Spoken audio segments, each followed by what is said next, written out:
Hi, Tim Roye, and a pleasure now to be joined by the new head coach of the Golden State Warriors. That is Mark Jackson. And Mark, this is about interview number 2,000 on the day for you. But it's got to be such an exciting day for you. We're very excited to have you on board. Well, thank you. It is absolutely a thrill and an honor. I'm thankful for this organization, great ownership, front office, and instilled a lot of confidence in pulling the trigger and hiring a guy like me. This is a great area I'm very familiar with, and we're going to have a blast here in the Bay Area.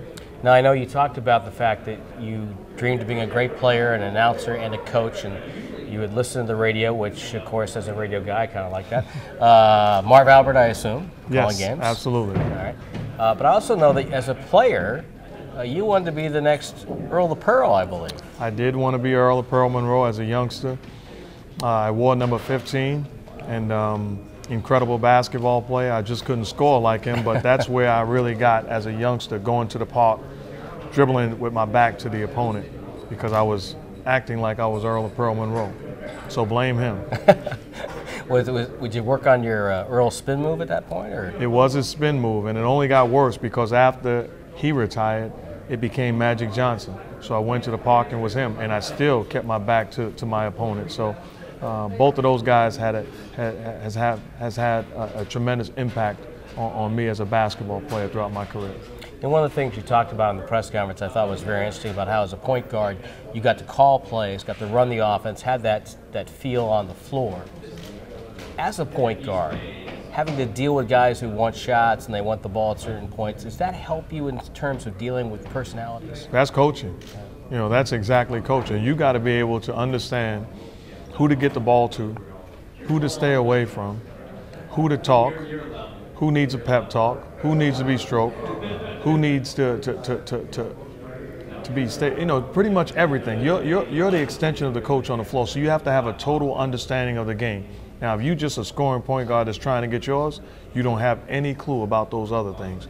But if you're running the point guard position the way that it's supposed to, you should have an understanding of everything that's taking place. I spoke to Jeff Van Gundy the other day, and we were talking about you and your vision. What I would like to know about that is which coach do you think gave you the most that you're going to use as a head coach now? It'd be really unfair to point out one guy playing for 5 Hall of Famers and one on the way in Rick Pitino. Rick Pitino, the best coach I ever played for. Learned so much from him. Pat Riley, an incredible coach. Larry Brown, an incredible coach. Lou Conasecca, my high school coach, Pat Quigley. So many great coaches, Jeff Van Gundy, and even having the opportunity to talk to coaches as an announcer, whether it be Doc Rivers, Rick Carlisle, Eric Spoelstra, Greg Popovich, doesn't matter. I had an opportunity to sit with these guys and talk about strategies, their beliefs, and what they were trying to accomplish. And those moments, you can't put a price on. Will all that go into your thinking as you prepare to figure out how you want to run your practices, how you want to implement your schemes? Well, absolutely. If you want to be great, watch people that do what you want to do. And then you put yourself in position to not make the mistakes that you'll fall into being stubborn and trying to do it like you know everything. I have the luxury of watching greatness, and it makes it easier to attempt to duplicate it. Now, at the time of this taping, you're still working the NBA Finals, but are you anxious to get this started? I'm very excited, especially when you're around Peter and Joe, when you're around Bob and Larry and Jerry, when you're around Mike Malone, when you're around these guys, it's like, okay, we're ready. We are ready because we got this part of the job covered.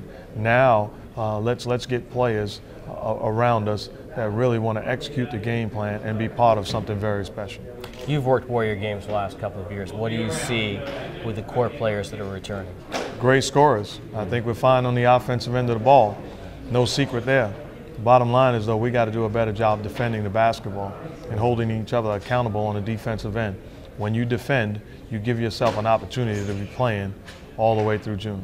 Now, let's talk a little bit about your family. You mentioned your wife and your 4 kids.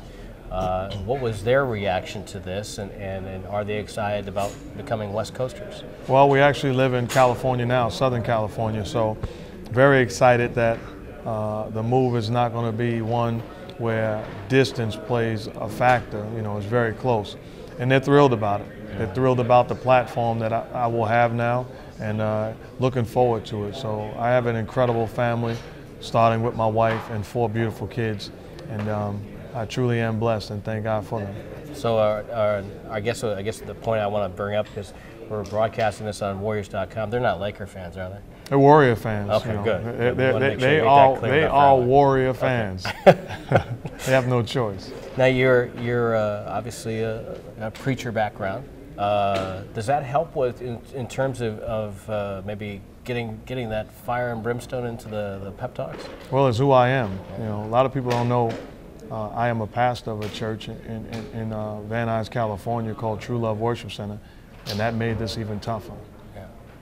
So you have to leave your flock, so to speak. Absolutely. But a great preacher once told me, just because somebody needs you somewhere doesn't mean that that's where you have to be.